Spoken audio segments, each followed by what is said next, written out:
Hi, this is your connection reflection for the day, and I'm just starting this off by showing you my dog Sugar, and this is where we sat and watched the fireworks for the 4th of July. You can see I'm up in this hilly valley kind of area, and she laid out here on her bed with me and listened to the explosions and watched them going off in the sky.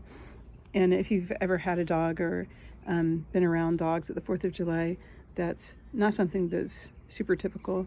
And oftentimes, in fact, pets are kind of freaked out. I heard somebody tell me recently that actually a police officer told them that oftentimes dogs break out of their yards, even because they're so distraught at the explosions. And so they kind of end up lost, and they need to get picked up and taken to shelters and then claimed by their owners and things like that. So I thought it was really remarkable that she laid out here. She's a continual example to me of how we're supposed to be with the Lord, because what was going on with all of this, what to her was not understandable. Why was all of this stuff happening? Big, loud, scary noises, and they were very much, of course, out of her control and out of the norm. And yet it was by her being super in tune after all these years. She's 13, being super tuned in to my voice, and I didn't even have to tell her specifically, it's okay, you're safe. In fact, I don't believe I said that at all. I was just using my voice to communicate a sense of peace about it all and a sense of beauty. It's like, oh, look, Shuggy, isn't it pretty, and that kind of thing. And it was because she's so tuned into my voice that there wasn't a moment of panic. She laid there and looked from section of the sky to section of the sky. It was kind of going off all around us, and in all three of the different areas we can see, to the left, to the right, and straight ahead.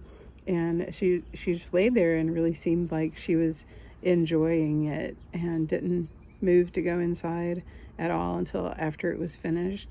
And just what an example that is to me, that continually her trust and her being so tuned into my voice, and what I'm communicating to her is okay and is peaceful and is safe, continually calls me on to deeper trust in the Lord, and it's a continual reminder to me that when I'm tuned into His voice and the fact that He has an eye on all of these things, and He wouldn't take me into a situation that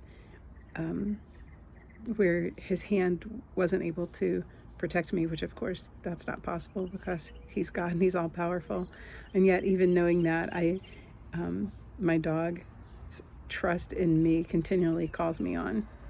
Oftentimes I feel like if I ever learn to trust the Lord to the extent that she trusts me, I'll really have made some strides in the spiritual life.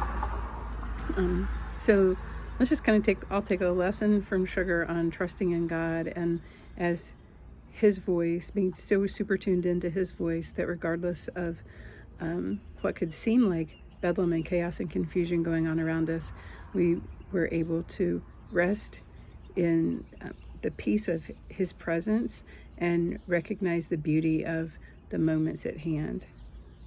God bless you.